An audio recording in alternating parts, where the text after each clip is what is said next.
time out of your afternoon to join us for what I hope will be a really enlightening and productive discussion about COVID-19 and what it has done to the professional planning world in the state of New Hampshire. As many of you know, the New Hampshire Planners Association hosts their annual spring conference that's done on a yearly basis. The event attracts planning professionals from across the state of New Hampshire and even those outside of the state. It's really our opportunity, I think, to showcase many of the exciting things that are happening in the state of New Hampshire to our peers and to other professionals, and really an opportunity to provide advice about relevant topics, success stories, and best practices for us to implement in our own daily lives. And it's really a wonderful event. But unfortunately, like for many of you and for the NHPA Executive Committee, this year has been an unprecedented one. And for that reason, we've had to be nimble, flexible, and make some adjustments to the way that we present this event traditionally. So we're really happy to be able to at least engage with you in this format via the NHPA webinar series. So again, thank you and welcome.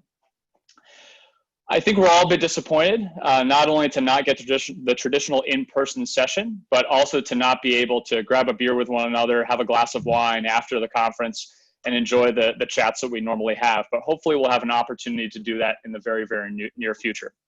But on to today, where we have a great session planned for you, I hope. We're really excited to have our panelists here, and we've had a great conference organizing group to help us put this event together. To start today off, I just want to thank them individually, specifically Antioch University, Krista Daniels, Jessica Call from the town of Alton, who really was critical in putting today's session together, the conference organizing group, and of course the NHPA Executive Committee, who really worked to get this event formatted and in place. Today's agenda is going to have several components to it. I quickly want to walk through what those are. We will have just a discussion of sort of the housekeeping items related with the webinar, and Krista Daniels will cover those in our logistics section. We'll have a brief word from our sponsor on the event. We'll then get into our speaker presentations, which should last between 30 and 40 minutes, and then we'll have an opportunity for some Q&A with audience. And Krista will talk about how exactly we'll run that session in just a second. We'll then have a word about our next webinar and the webinar to follow that and how to join each of those. And then we'll end, as many of you know, with a session, a focus on our NHPA annual awards. We'll be presenting 2 awards today, the Professional Planner of the Year and the Citizen Planner of the Year, and we hope to be doing that around 3 p.m. if you hang around after the presentation today. But I'm going to first pass it off to Krista to talk a little bit about those housekeeping items, really how this webinar is going to function, and she'll then hand it back to me after. Thanks so much. Sure. Thanks, Matt. So just quickly, I know many of you have been on probably a ton of webinars in the last couple months, but through our platform, how it works best is that if you have a question and it's a content question about anything that the speakers are saying or the information you're hearing, please use the Q&A box down below in your Zoom software, and it will go to all the panelists, and then we will see that and we'll be able to use those, and some of the speakers might answer some of them during the presentation, but if not, they'll be answered during the Q&A at the end, which is basically going to be any time between 2:45 and 3. Now, if you're having technical problems, use the chat button instead. And if you can, send it to one of the hosts, and we'll address the issue with you directly on the side while the speakers are still presenting. The last thing just to note is that this presentation is being recorded, and we're going to post it to the APA Northern New England chapter website in the New Hampshire section within about 1 to 2 weeks. So if you have to jump off, or you missed part of it, or you're having technical problems, you'll be able to come back and then watch it in the next 2 weeks. Next slide, Matt. So just so you know, I know many of you have been looking at the attendee list. I'm sorry I can't see you for the actual annual conference, as Matt said. At least we're able to do this. Antioch University, New England works with our Center for Climate Preparedness and Community Resilience. And our main goal is to strengthen communities, specifically municipalities across the country, to prepare and respond in the face of climate impacts and other disruptions through collaborative, innovative solutions. And if you want to know more about our center, you can go to that website, communityresilience-center.org. We do a lot of webinars, we have some reports, and as many of you know, we have a local solutions conference that happens every other year. Next slide, Matt. And so the one thing I just wanted to bring your attention to, in case you're interested, is that lately we've been doing a lot of online courses. And our courses are not just meant if you're seeking a master's degree, but we also do professional development courses for people that are practitioners in the field. The great thing about them is that they only last for 4 weeks and they're all asynchronous. So you can do them at your own time. You don't actually have to be online on a specific day or time to do the work.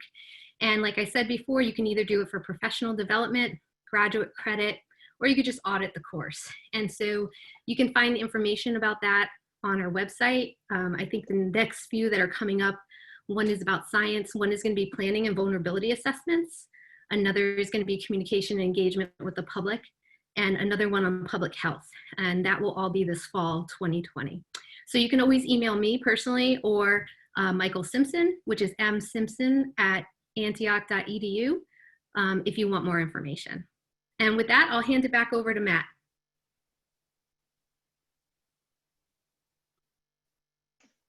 Great. Thank you so much, Chris. I appreciate that. And thank you to Antioch for facilitating this session today. I really appreciate it. One moment here. Before we get into the speakers themselves, I just wanted to start with a brief introduction for the topic. I think it's pretty clear why we're talking about this during our session today. It's obviously top of everybody's mind, and certainly in our professional capacities, it's had a huge impact on the way that we do our jobs daily as professional planners. But clearly the COVID-19 public health emergency has really changed the way that we engage, and specifically when it comes to public hearings, customer service, and really any kind of public engagement that we're doing on a daily basis. I would say, I think with some confidence, that it's not only been professional planners, but it's also been our critical citizen planners and volunteers in our communities that have had to rapidly adapt their practices and their policies to make themselves transparent and flexible and available to the public. And for many of us, that's been a challenge. And that's really what we want this session to focus on today. We'll be hearing from two specific organizations today, the City of Nashua through Carter Falk and Linda McGee, and also through UNH Cooperative Extension and Stephen Mino, who's joined us. What I'm going to do first is just intro our first two speakers, Carter and Linda, and pass it off to them to give their presentation. So to start, Carter Falk began his career as a city planner in South Florida, spending 10 years in the fast-growing city of Coral Springs, working on current development, long-range planning, special projects, demographic forecasting, and the inception of a new town center. But currently, he is the Deputy Planning Manager for the City of Nashua. He's been there for 21 years, which I think is really an accomplishment, and is involved in all facets of land use, including being the staff liaison to specifically the Zoning Board and the Historic District Commission. Linda McGee started working with the City of Nashua in 2006, and in 2016 actually became the Deputy Planning Manager. She graduated from Southern New Hampshire University with a Bachelor of Science degree in Justice Studies, and currently she's a staff liaison to the Planning Board and the Conservation Commission, and has also had some work or involvement with the Waterways Committee and the Capital Improvement Program. With that, I want to welcome our speakers, and I'm going to pass it off to them to give us a little bit of insight into their observations and experiences throughout COVID-19, and specifically in the context of their work with the City of Nashua.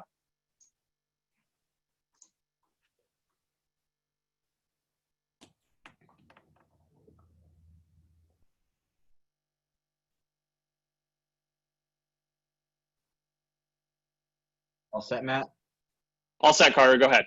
Okay. Thank you, Matt. Hi, everybody. Welcome to the webinar.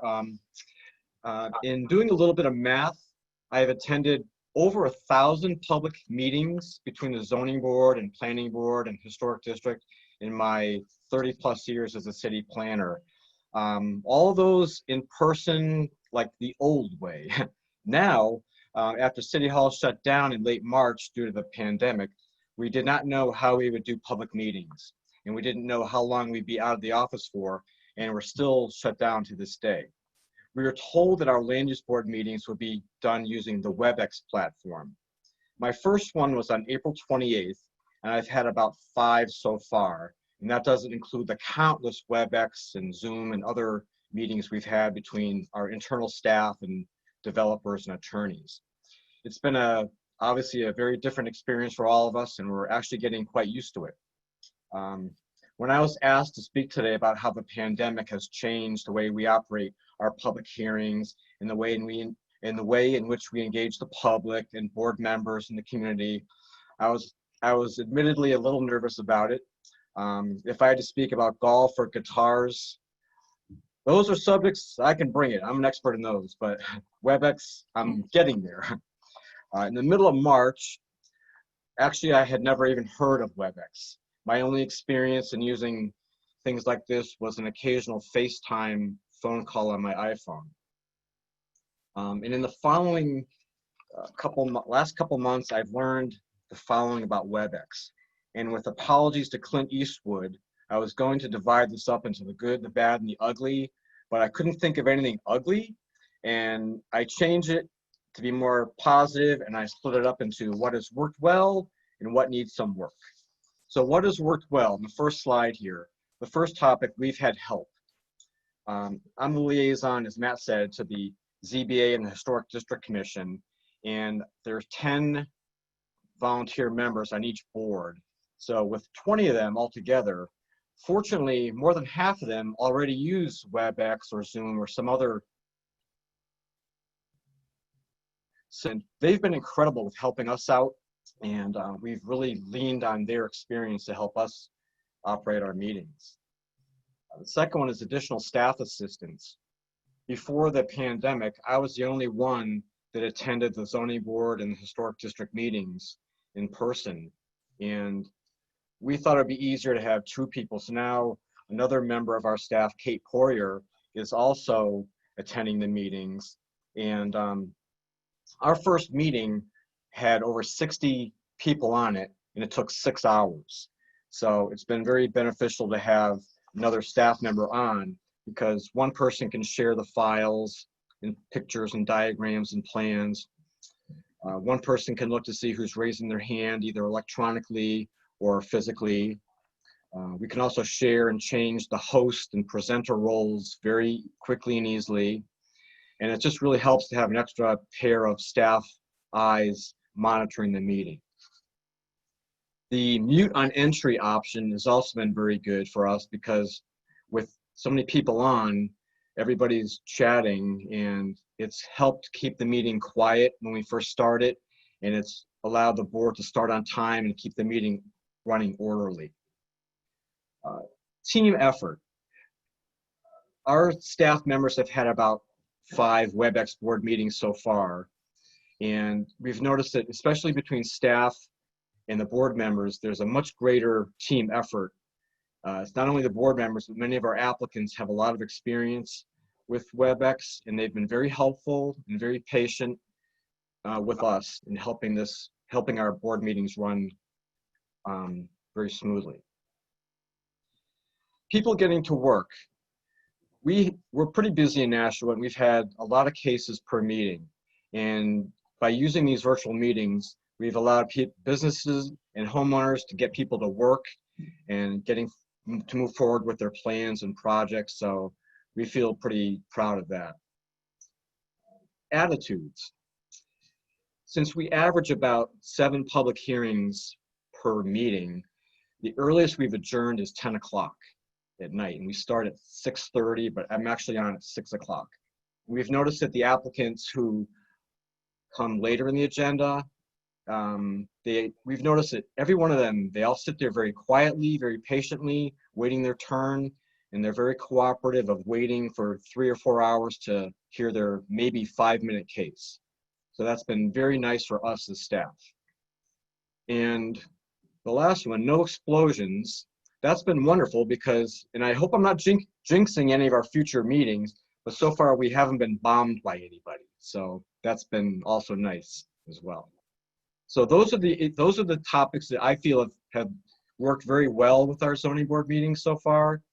And Matt, if you want to go to the next little slide of what we think may need a little bit of work, is one of them is connectivity.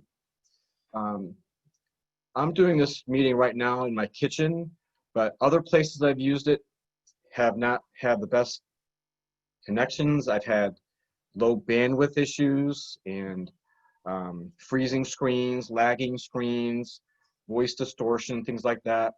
And sometimes it's better to log off and log back on to a meeting. So sometimes people have connectivity issues.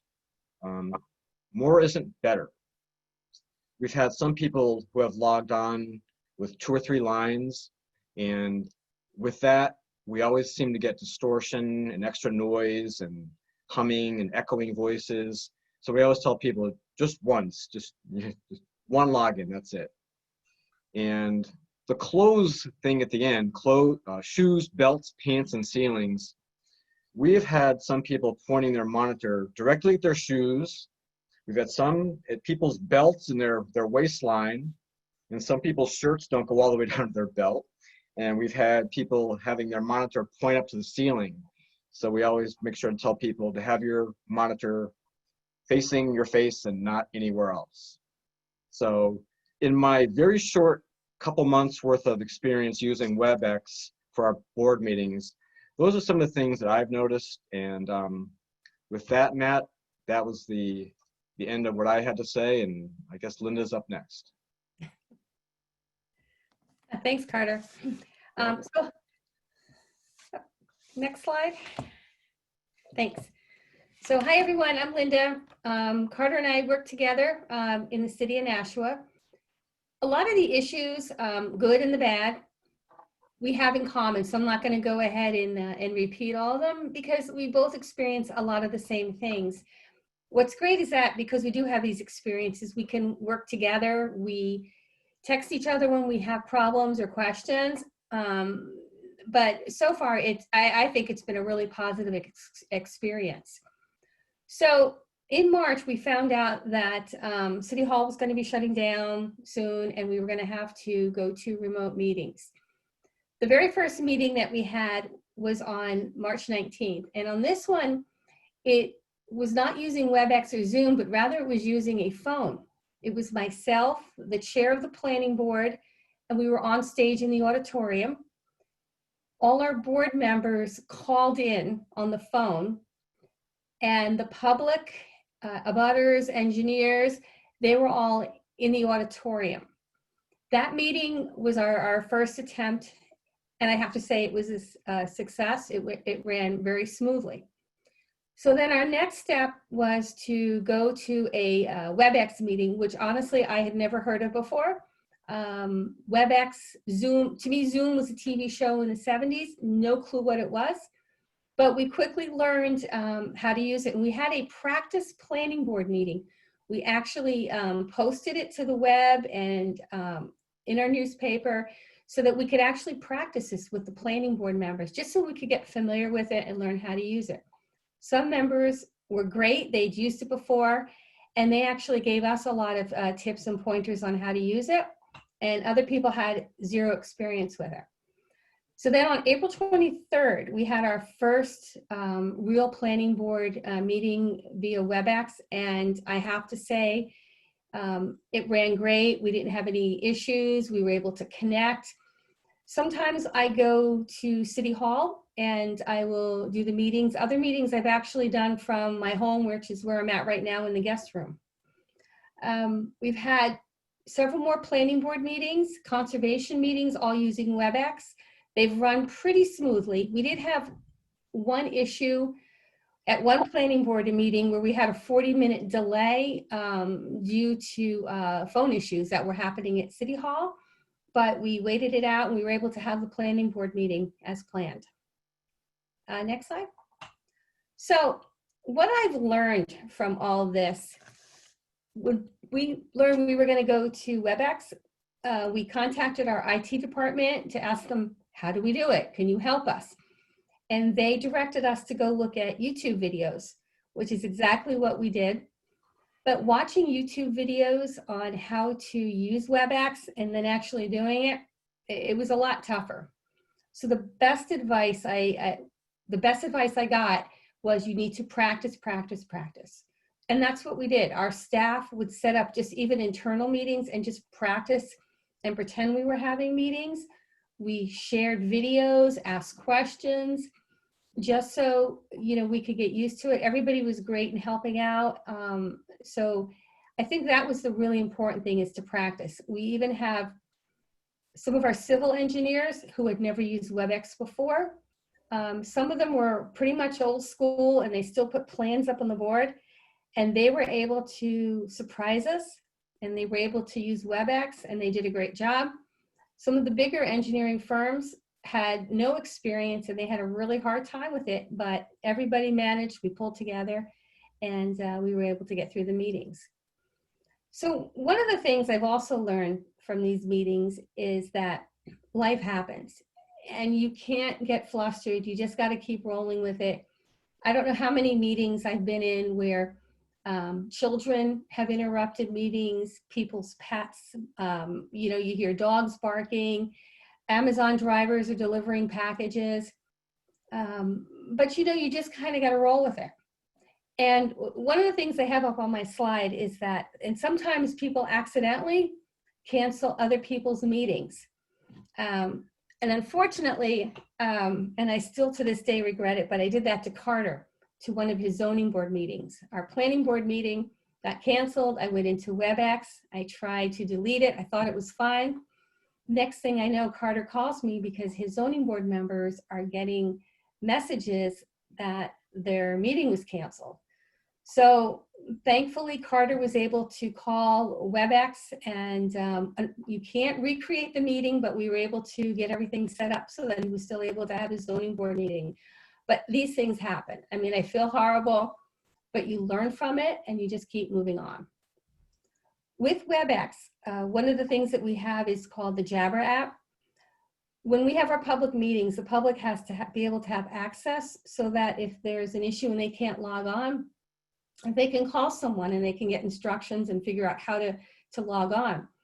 So we have what we call the Jabber app. And one night when we were having our meeting, it wasn't working, which is another point which is very good, is if you're gonna have public meetings, it's important to have, if you have an IT department, if you can have access to them at night when you're having these meetings, so that when you have problems or issues come up, that they can help you. Another thing which is important, I found out, is when you're not speaking, you should try to mute yourself. You hear everything from papers being shuffled around. One of our engineers at a meeting was talking to his wife and calling her sweetheart, and we all heard that. But it is important that you should try to mute it when you're not speaking. Also turn off the video if you're going to be moving around. I know that now we're all using WebEx. The top half of us probably look very professional, ties and shirts and nice clothes, but the bottom half of us, a lot of us are wearing shorts or flip-flops, and you really don't want the public or the board members to see that. Or if you're going to get up and move around, just make sure you shut your video off, because I know we've gotten a nice tour of City Hall just because it's something we forgot to do. And another thing I've learned too is from watching some board members, don't eat when your video is on. That does not look good. So the future, I hope that we continue to use WebEx in the future. I think it's great because it provides another means of people accessing our meetings who maybe at night couldn't come to a meeting because they have children or family obligations. I think it's great for meeting with engineers, the public. I've had meetings with abutters. So I think that it's something that we hopefully will continue to use. And like Carter said, this is really a team effort. Before COVID-19, 1 or 2 staff members maybe at a meeting. Now you need to have at least 2. With all these public meetings, we're also doing roll calls. You're looking at the screen, who's raising their hand. There's just a lot more that goes into it. I think it also, to provide customer service, to provide excellent customer service, we have to really go above and beyond what we would do before. I had to drop copies off of plans to the abutters last week because they couldn't read it really well on the screen and they really wanted to get an idea of what the plan looked like. We provide, I think, a lot more, I don't want to say hand-holding, but a lot more time talking to people because they really just can't come in and see the plans in person. So, and I do want to say that Carter and I work together, but you know, we couldn't do this without all the amazing staff that work with us. And I want to thank Chris Weber and Scott McPhee for all they do so that we make these run as smooth as possible. Thank you. Great. Thank you, Linda and Carter. And I actually want to go a bit off script and ask you a very, very quick question that you sort of touched on your last slide here. And that is, what generally was the public's reaction to moving to the new format of the meetings? Did you run into any resistance from abutters or other members of the public? And how did you work with them to help them feel more comfortable with this system that you had in place? Well, I know I got calls from people because they would come in to our office to view plans ahead of time, especially on some of the bigger projects, and they couldn't do that because we're closed. Some people, I've never used it before. How do I do it? Is it going to cost me money? I don't have a computer. So, we just have to really reassure them that, you can call in, you can look. That's why I went and dropped plans off at their house. I've done that just so that it'll put them at ease and to give them a sense of comfort that, they can look at plans and that they can be heard. Matt, we've had, most people are pretty receptive to it, but there have been a few applicants that just don't want to do it on the computer. They don't want to be seen. They don't want to be heard. They would rather just come to a physical meeting like we had the old way. So we've had a few like that. Most people are pretty receptive of it. There's some elderly people who are scared to death of computers and don't want to or don't know how to do things. And I'm one of them too. I'm getting up there, and I had some issues at first with certain things, but we just kind of talk to people and send them the links and help them along. And I'd say probably 95% of the people have been very receptive and very cooperative. And as Linda said, I think it's going great so far. Well, great, thank you. And I appreciate you both weighing in on that. And please stick around for the Q&A session. But I think this is actually a really great transition into what Stephen is going to talk about next. And that's really some of the equity issues and concerns that we have when moving to these types of meetings that we saw during COVID. I want to introduce Stephen first, and then I'm actually going to pass the presenting screen off to him. Stephen Mino is a field specialist with UNH Cooperative Extension and the economic development team specifically. His work is focused on building the capacity of local and regional leaders to implement effective strategies to grow and sustain the regional economy and strengthen communities, including stakeholder engagement, downtown revitalization, and grant writing training. Previously, he was actually a senior regional planner at National Regional Planning Commission. He has a master's degree in regional planning from the University of Massachusetts in Amherst and a BA from Tufts University. And I want to thank Stephen for joining us today to really, again, talk about some of these equity issues, not just during COVID, but as we move forward and we implement technology more regularly in our meetings. I think that what Stephen has worked on and what he's observed is really critical in so much of what we do. So Stephen, I'm going to pass off the screen to you in just a second here. Okay, thanks, Matt. Let's see.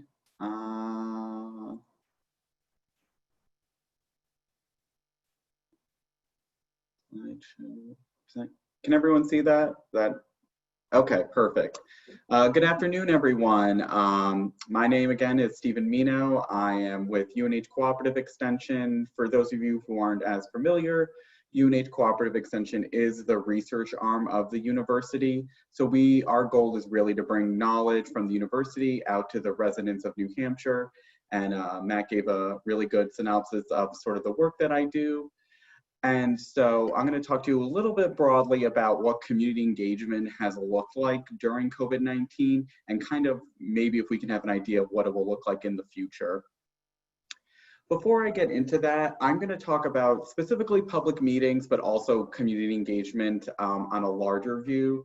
And I think, with the COVID-19 pandemic, with the demonstrations that are happening throughout our nation, I think it's really important to acknowledge that this is a really important time for community engagement and to listen and to hear from maybe some of the voices we haven't always and some of the people who may be marginalized.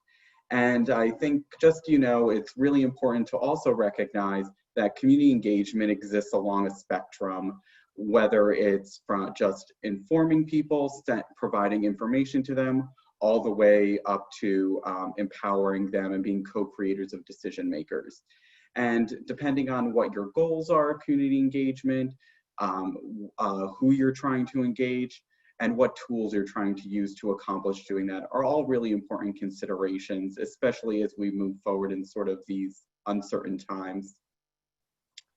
So I think the first thing that we all kind of realized when the COVID-19 pandemic hit was that we might have had what I like to think of as almost like the cracks in the community engagement infrastructure.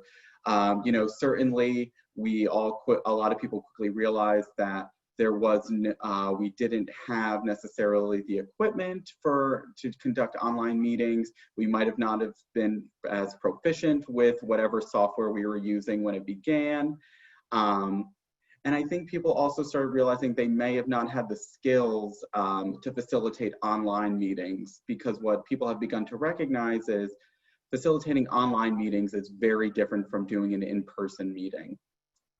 I think another reoccurring issue that came up was cybersecurity issues that a lot of towns and communities faced throughout New Hampshire, whether it was, you know, hackers Zoom bombing meetings, or how exactly do you store some of the data from, you know, from some of these public meetings, especially if you're recording them. And outside of community public meetings, I think it's really important to acknowledge that a lot of people felt that they didn't have the network in place to reach out to key stakeholders, especially when the economic crisis was happening and a lot of towns wanted to reach out to their businesses.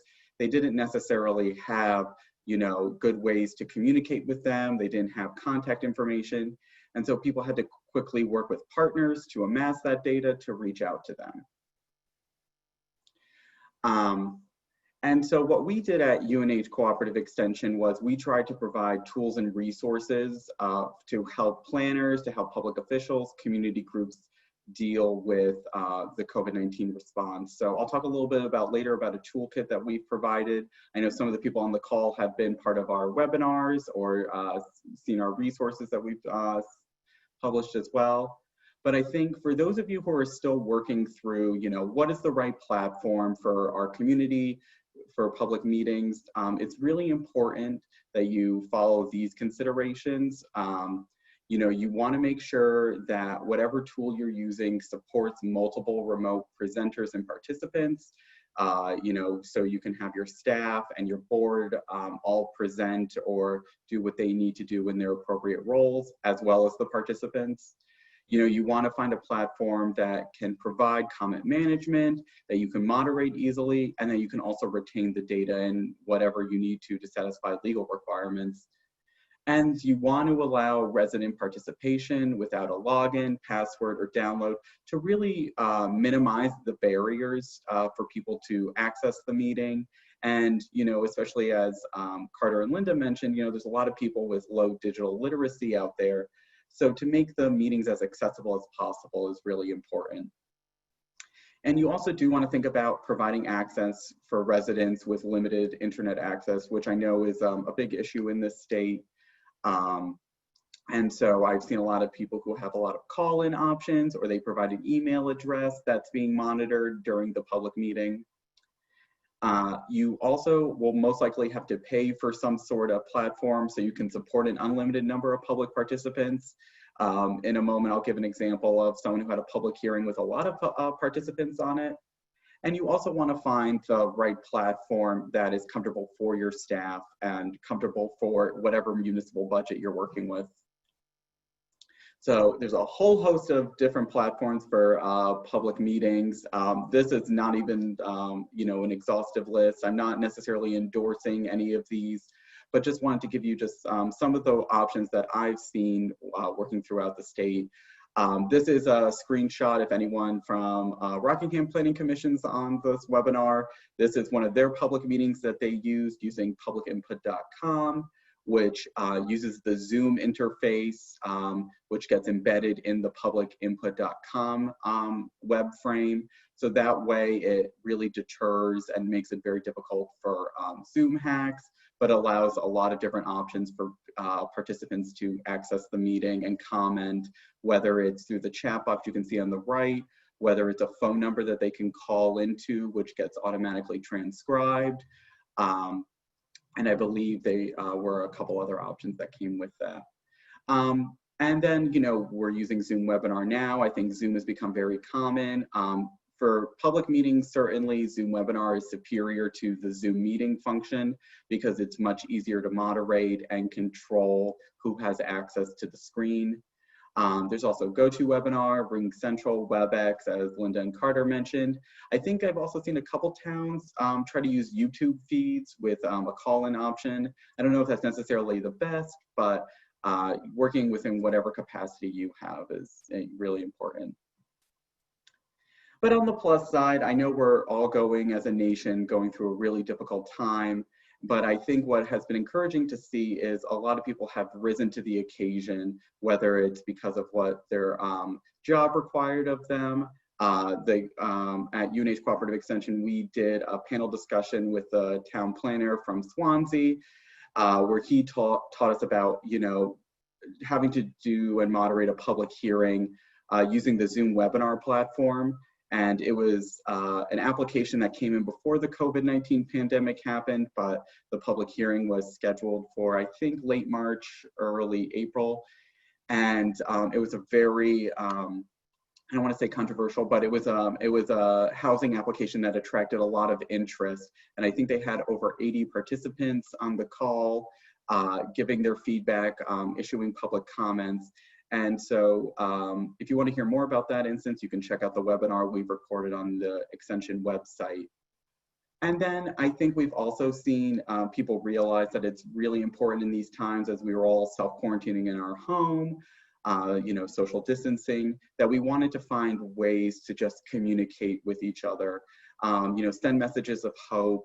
We saw a lot of people, I think we still do, who were posting signs in their windows, putting stuffed animals out by their mailbox for children. I think a few towns did rainbow trails where rainbows were drawn throughout the town or posted on buildings to, really recognize that community is important, and to, make the awareness that we're in this together and that we will persevere through it. But as Matt kind of alluded to, with the advent and kind of prominence now of virtual engagement, it comes with a lot of equity issues. And I think that's not to say that there weren't equity issues in community engagement before COVID-19. I think we can all agree there certainly were. But the ones that come up with virtual engagement, I think may be ones we weren't as aware of, or will become, gain greater prominence as we use it more. And the one that we've touched on, throughout this presentation is digital literacy.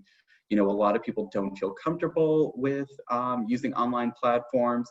A lot of people are nervous accessing them. And I think it's really important that we address that. I know a lot of towns, Swansea's done it, Amherst, and I'm sure other towns have created guides for their public that clearly lay out how to access meetings. And so working with your demographics and population is really important.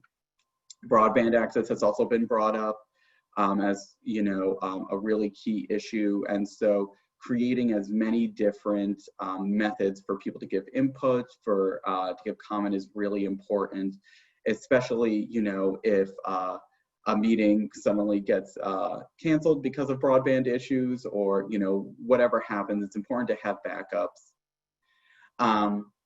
And a recurring issue too is that there are people who speak different languages, who might not be used to cultural norms.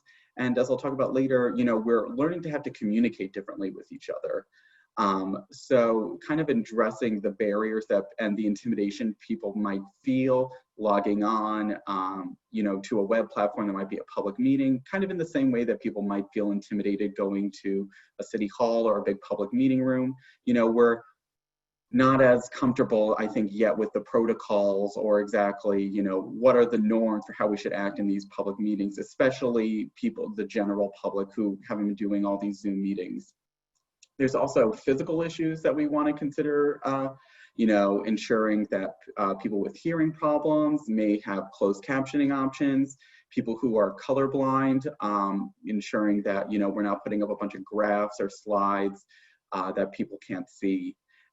Following the web content accessibility guidelines will be really important, I think, going forward. And I think it's also really important to acknowledge that different communities have, different capacities.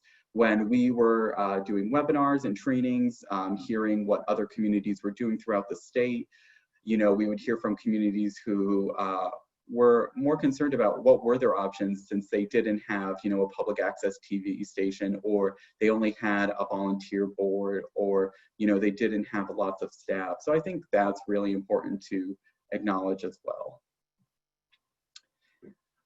Thinking about, in the future, I want to also address that we shouldn't just think of this as only virtual engagement. We really want to think of what we're doing and with future community engagement efforts, whether it's, just trying to get feedback and reaching out to the public, or if it's public meetings. We want to think about virtual engagement and, think of it as an add-on to things that we're already doing. And that's having, maybe it's going back to basics in the terms of having mailed surveys, posting boards, discussion boards in public spaces like kiosks, utilizing the phone again, TV, radio, sort of whatever other means of communication or people are using. Because I do think what we are dealing with now is, there's so much happening in the virtual realm. There's so many that we might find it difficult in the future to cut through all this online noise. And so, from a planning perspective, I know some towns already do this, but it might be good for people to post signs literally on the property where that might be being subdivided, or have an application being submitted, as just different ways to engage the public. And I think it's important for us, to be patient, to be adaptive, and sort of evolve with the community.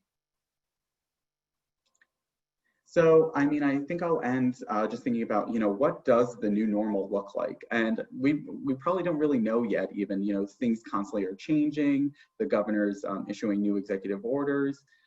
So I think we really do have to recognize that community engagement is going to be an ongoing process with our communities. And I think we as planners have begun realizing this pre-COVID, where we don't just go out and do these community engagement efforts, right before a master plan, but just for the sake of the public meetings, but really have a way for us to continually keep in contact with the public.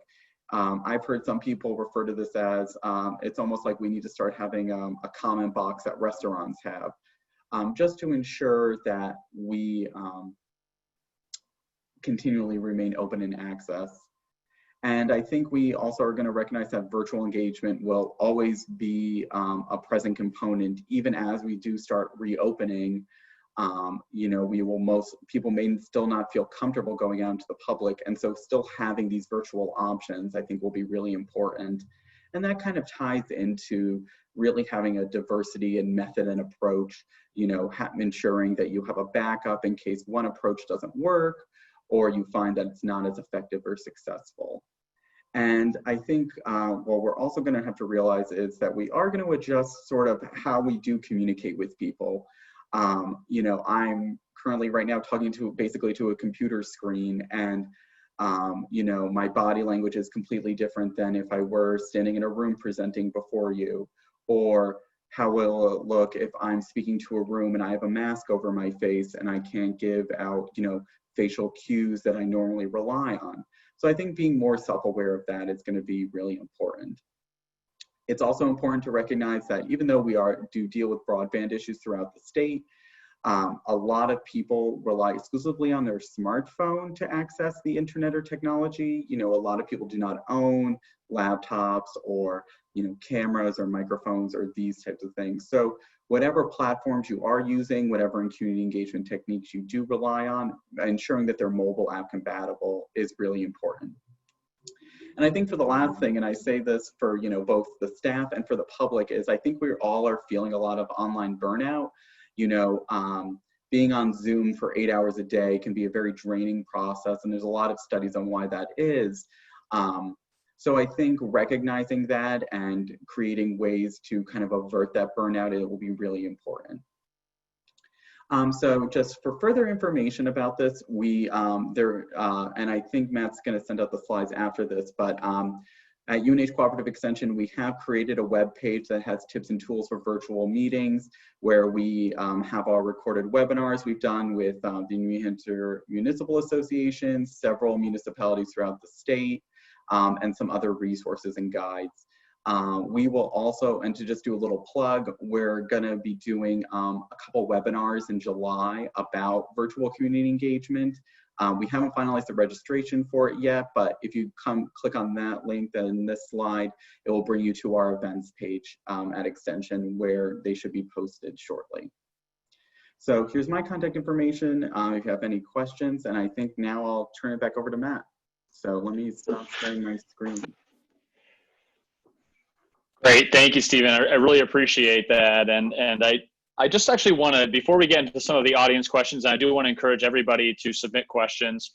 I want to ask one of the group, and that is, as we look forward to demobilizing out of some of the more restrictive COVID regulations and rules, what practices or tools that you've implemented as part of this do you think that you might continue to use moving forward based on this experience that you've had over the last couple of months? And I guess it's probably more a question for Linda and Carter, but Stephen, I'm guessing you have some thoughts on that as well.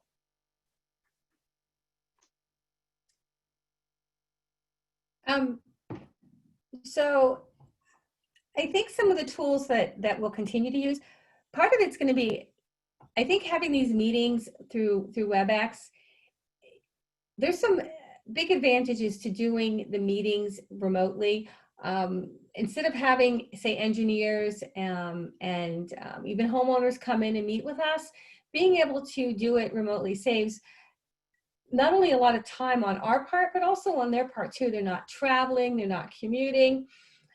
So I think that's a really great thing about this. The other thing is, this is New England. In the winter, we have some bad weather. And we've always had that thing come up where, okay, are we going to have to cancel the meeting because of the weather or not? And this might be a great tool to, consider using, during weather like that, just so we can keep our meetings rolling. Yeah, well said. I think we've certainly experienced the same thing here where I am in Wolfboro. Inclement weather, whatever the circumstances may be, I think the ability to have more flexible options for our board members, for applicants, for the public, that's certainly something that is top of mind for us, I think. And I guess as sort of a follow-up, and I know, Steve, you didn't jump in on that one, but one of the questions I have, and I'm asking specifically in the context of NHPA's legislative function, are there specific statutes that maybe we should be looking at a little more closely that might require some modification that were modified during, the emergency orders? I think we're all familiar with what those are, but I think that's something that we as NHPA might want to jump in on advocating a bit for, because I think it does provide us with not only the new method of engagement, but also some more flexible options for our boards and committees as well. So I think that's well said. Stephen, did you want to add anything on different tools that you think that might be implemented moving forward, or new tools that might be in the quiver of municipalities? No, I mean, I think Linda summed it up really well. And I do think, sort of the nexus between kind of how we respond to COVID-19 and inclement weather is a really important one. And when we also think about maybe laws that we would change, I think that would be kind of the area that maybe a lot of attention would be paid to. I think what we might also see is maybe, and this will be something that we'll just see more in our professional development in the planning field, is more emphasis on training for online facilitation in these remote tools. That's all I would add. Yeah, I think that's dead on, Stephen. I see two questions that have come in that I think are related, and they really have to do with volume of comments during some of those more contentious meetings. And Stephen, I think you referenced this in talking about the Swansea example, but really I think there are two pieces. How do you deal with the fact when you have 75 folks from the public, and how do you actually go about mechanically prioritizing how they're going to comment during the session? Have you had any experience with that? Sure. So, I mean, and Linda and Carter, if you've had a really hot meeting, feel free to jump in. In the Swansea example, using Zoom webinar was really beneficial for him because, he followed a lot of the same best practices Linda and Carter mentioned, which was having a lot of different options for people to reach in and working with a team and communicating well. they used this platform that we're using now. So people were submitting their questions through the Q&A, typing them in, and then somebody was reading them into the record. So that's how it worked for minute taking. And that way they were able to respond to each point question by question as it was submitted.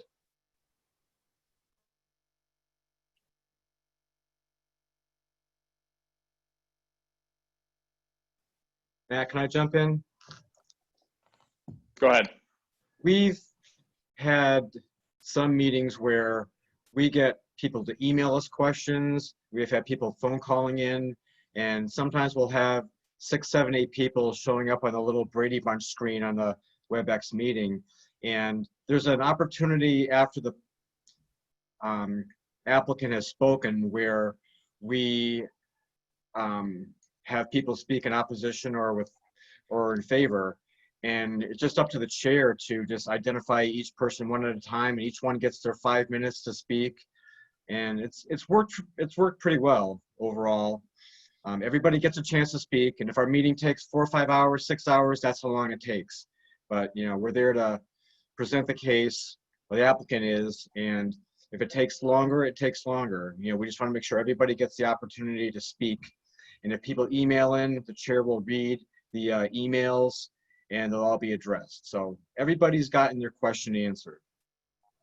Yeah, and Carter, I think that gets to a really important point that another question that we've received addresses, and that is keeping the chair and those leading the meeting informed about how the process is going to run, I think is incredibly critical. Making sure that they're comfortable in addition to staff is really important. So I would ask, what tools have you used to ensure that the chair has a very clear understanding of the different notices that they're going to have to read and that sort of thing? Have you been providing a script, or how have you been keeping them educated? Absolutely. We wrote up a script that the chair states at the beginning of every meeting, stating that we're authorized to operate under the governor's executive orders, and the chair will go over all the different protocols for the meeting at the beginning of the meeting. And so that's worked well. It's just stating that we're operating under the WebEx platform, and then they go into their normal speech about the beginning of the meeting. Hopefully that answers the question. But we also, another staff member, Kate Poirier in our office, she's been terrific in being the kind of like the junior chair by looking at all the people on our screen and seeing who has their hand raised either physically or electronically. And Kate's been terrific with identifying their name and telling our chair that someone wants to speak. So that's why I meant about the team effort. Linda and I said it's our staff and the board, we're all trying to work together to have people's comments be addressed. Yeah, I think that's dead on. And speaking as somebody who's the only person at a meeting, typically it is a lot to manage, to be changing the plans, addressing the board's questions, and actually identifying members of the public. It's certainly a big burden. I think to your point about teamwork, it's important to have, whether it's the board members themselves or staff, if communities have that capacity, have them participating and taking on sort of an active staff role in the meeting. I think that's a great point.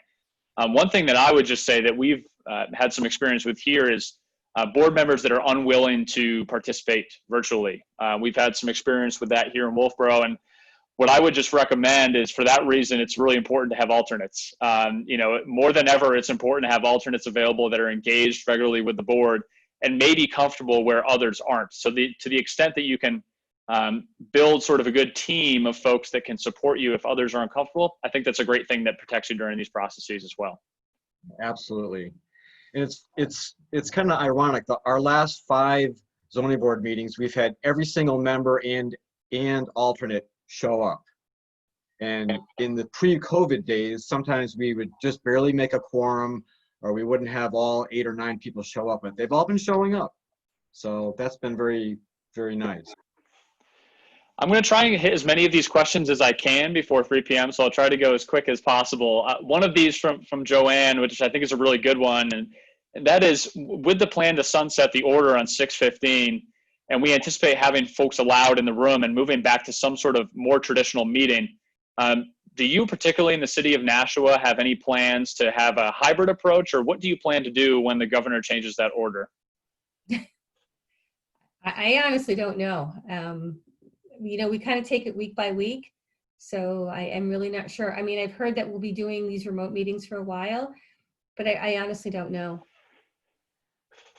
I think we've kind of heard that we're going to be doing WebEx meetings at least through the summer, and it's going to be up to our Board of Aldermen to decide when it's safe for employees and the public to come back into our building. Yeah, I think that's wise, and certainly we're having the same conversation here. We have, particularly I think in more rural communities, this may be more common too, but we have a lot of board members itching to return to traditional meetings. So it's balancing that against really vulnerable populations that might be present during those meetings. So I know that at least in Wolfborough's case, we're going to be offering a hybrid approach to start, where we still continue to have the same engagement with the public via GoToMeeting in our case, but we're also going to be offering members of the public and the board members the ability to attend the meeting in person. So I think that hybrid approach will work, but I think it's going to be here sooner rather than later. So to Linda's point, we've got to get our plans together soon, I think, to how we're going to address that. One question I think that's a really good one from Steve Buckley is the mechanics of showing plans and displaying plans and marking up plans. And again, I guess a question for the city of Nashua. You used WebEx. Did that work? And what would you change about it, if anything?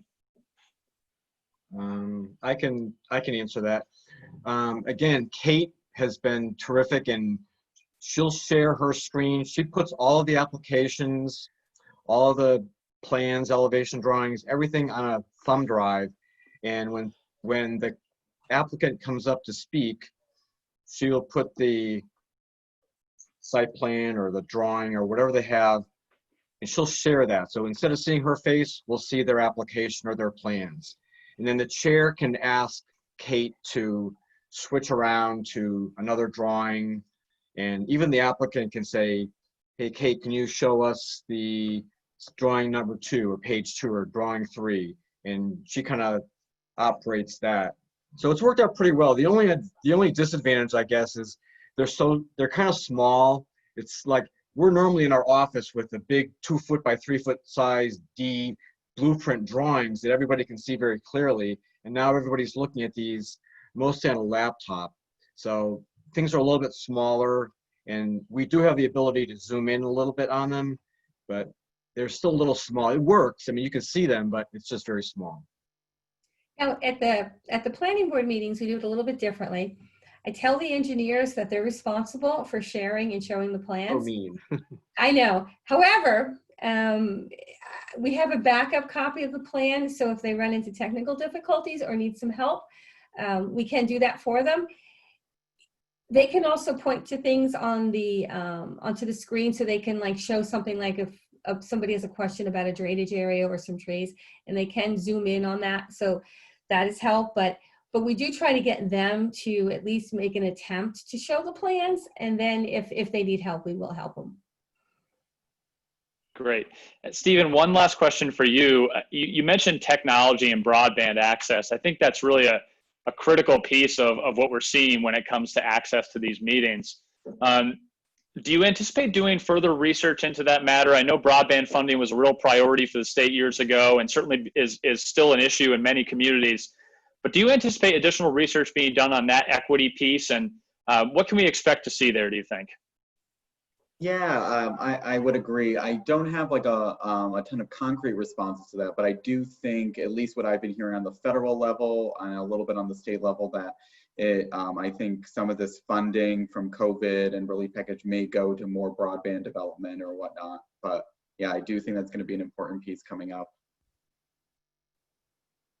Okay, thank you, Stephen. Well, we are hitting the 3 o'clock hour, and I think we have more questions that we didn't get to. I do want to ensure those who ask questions that were directly answered, that we will get you a response to those in one way or another, if we didn't get time to do it during today's session.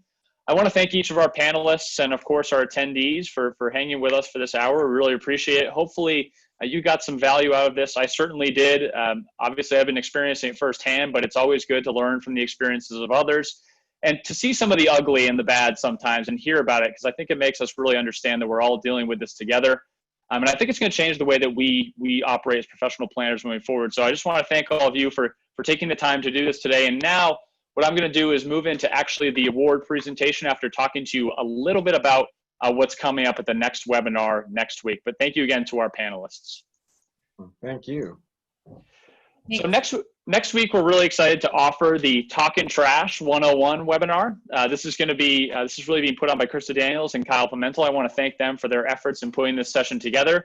We've had a ton of interest on this, interest in this, not only from professional planners, but also from those working in the solid waste field. So we're really excited to offer this next week, same time, same place, same day. The link to register is right there. You can also contact anyone from today's session and get that. But we hope to see you next week to discuss that in more detail. This year, as you may be aware, we're doing our awards in a little bit of a different fashion. And I want to thank you for your patience in advance as we go through this today.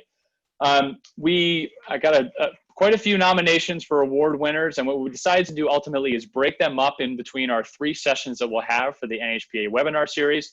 And today, I'm going to be really pleased to present the Professional Planner and the Citizen Planner of the Year awards. And I'll get to that in just a second. But the way that we've done this is we have informed the award winners. They're aware of their status, and they actually recorded a short video for us that we're going to share with you. If you have any issue with the audio, please do let us know. We can share the video with you individually after the session. And please do bear with us as some of the video quality is less than ideal, but we wanted to allow each of them to share a unique message once they found out that they were receiving the award. But I want to start this year with our Citizen Planner of the Year award. Obviously, the Citizen Planner of the Year award is awarded annually to a volunteer whose time and dedication has really enhanced, I think, the understanding of planning principles and values in their community or communities in New Hampshire. It's really about advancing the cause, and I think that this year's award winner, no question, has done that within their community over the last many, many decades. This year's award winner exemplifies again that tenet, and I think that the wonderful nomination submitted by the city in this case certainly testifies to that. I personally have had some experience with this individual. I, in fact, sit next to them on the planning board in the city of Dover, and I've had an opportunity to have some conversations with them over my time on the board. And I can say that they're a person of few words, but with great wisdom, and has a wonderful understanding and institutional knowledge of the things happening within the city of Dover. So with that, I'm happy to announce that this year's award winner for the Citizen Planner of the Year is Frank Torr. Frank has served on the planning board of the city of Dover for, again, 22 years. And my understanding is that he's served in the capacity of chair, vice chair, and everything in between. In addition to that, he's also served on the city's technical review committee and really been active in the formation and design of a lot of the plans that have come to represent the city of Dover during its development and really its revitalization over the many decades in the past years. In addition, he's a member of the Skyhaven Airport Advisory Council and has owned manufactured home parks in the past in the area. He helped the city lead numerous master planning efforts, both on the steering committee level, the rezoning committee level, and also taking it all the way through to regulatory and ordinance amendments that we all know are so critical to actually implementing a plan successfully within a community. As I mentioned, he's a tremendous resource for the board. I believe he's the only person on the Dover Planning Board that Chris Parker refers to with the Sir or Mr. title, so we know he's very distinguished in that regard. I know Chris would attest to that. He really is a huge institutional piece of what the city has done, and he's lived in Dover for most of his life, and obviously he's responsible for so many of the great things that make Dover what it is today. And with that, I'm going to sort of digitally pass it off here for in just a second to actually have Frank say a few words. So just bear with me as I jump on to the video that I want to share with you all.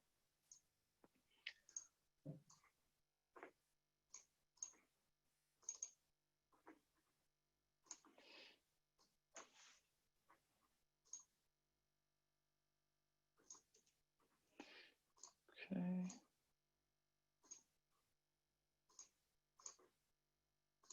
Okay, thanks for your patience, everyone.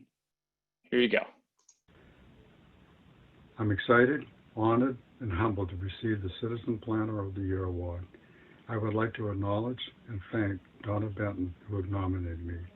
I've been involved with real estate most of my life and have a great interest in development.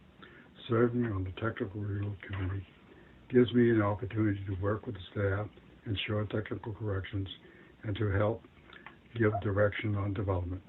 Serving on the planning board for many years has provided me with an opportunity to help shape the city of Dover now and for the future. The planning staff are professional, have great vision, and are a pleasure to work with. My colleagues on the planning board are of the same mindset and come from a wide variety of backgrounds and experience. I believe the diversity represented on the board helps shape better development. Thank you to the New Hampshire Planners Association for the award. It is greatly appreciated. Thank you very much. Okay. Well, thank you again, Frank, and congratulations on receiving the award for this year's Citizen Planner of the Year. Really, it is, again, a deserving award to Frank. He's been a tremendous presence in the community, and I think that he's going to be excited to receive the award. He wasn't at the planning board meeting last evening, but we did do a brief little presentation for him, and we certainly know he's appreciative of the award that he received. I want to move next into the Professional Planner of the Year award, which is obviously an exciting honor for a professional planner in the state of New Hampshire who, similarly to the Citizen Planner of the Year, has made a tremendous contribution to a community, communities, or the field generally through their work in the planning field. This year's award winner has really contributed to the planning professional and communities at several different levels and is a bit unique in that sense. She's been actively engaged in planning, resource protection, and climate issues throughout her career. And to be quite frank, it's a relatively new career, but one that is filled with accomplishment. And I think that certainly the nominator, and I hope that all of you can attest to, she's worked actively in the public, nonprofit, and private sectors, and really has made a tremendous contribution in each of those areas. I'm pretty fortunate in that, like Frank, I have some personal experience with this individual. This year's award winner is Liz Durfee, and you may know her through EF Planning and Design, her recently formed consulting service just a few years ago. I actually worked with Liz at Stratford Regional Planning Commission for a period of 3 years. One of the most amazing colleagues that I've had, I can tell you, in my career. Certainly someone that I had great discourse with, really lended a lot to the planning practice. And I think she is certainly a deserving award winner this year. Liz's approach to planning really focuses on the way that human activity and natural systems function together through an innovative and integrated approach to planning. I know that she's a firm believer and advocate for the ability of arts to deliver a powerful message and really to improve the quality of life in communities in the state of New Hampshire and really in all communities across our world. Her work demonstrates that using visual communication methods and art really enhances the projects and enhances public outreach and education and results in more positive and really enhancing community spaces. And I think that her work exemplifies that. And before I show Liz's video, I just wanted to grab this piece of the nomination form that was submitted for Liz's award this year and share it with you. I think this exemplifies why she was selected by the NHPA Executive Committee, and it read, "I was delighted to discover her to be not just competent as I previously supposed, but rather the most talented New Hampshire-based planner I've encountered during my 38 years of professional planning practice in New Hampshire." I think those words speak for themselves. I think Liz is a fantastic award winner this year. I'm very excited to see the things that she'll continue to do across the state of New Hampshire over the many years to come in her career. And I want to personally congratulate her as a friend and hope that I can hopefully buy her a beer next time I see her. But with that, I want to pass it off to Liz to provide a few words about her award.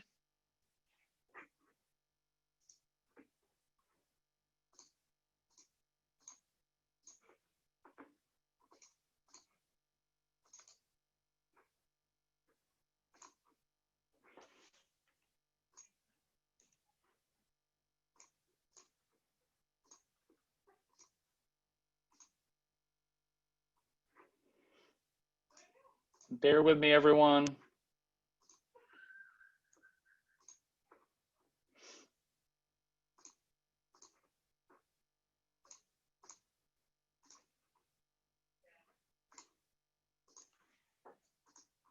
Okay.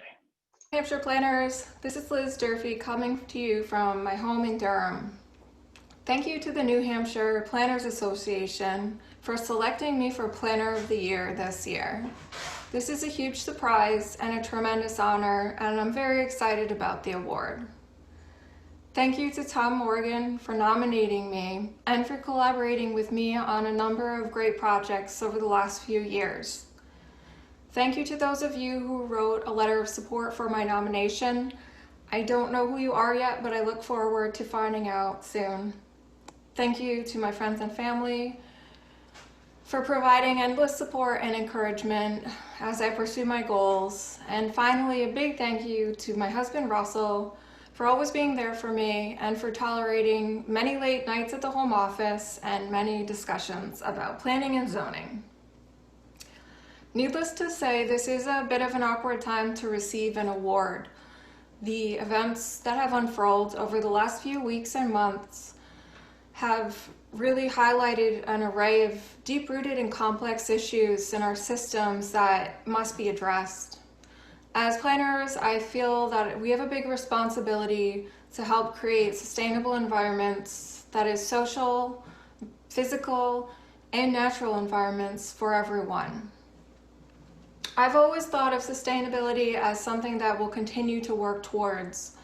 And while lately it feels like we may be taking a couple steps backwards, I'm confident that we're in the process of repairing, reshaping, and improving our systems so that we may be better in the future.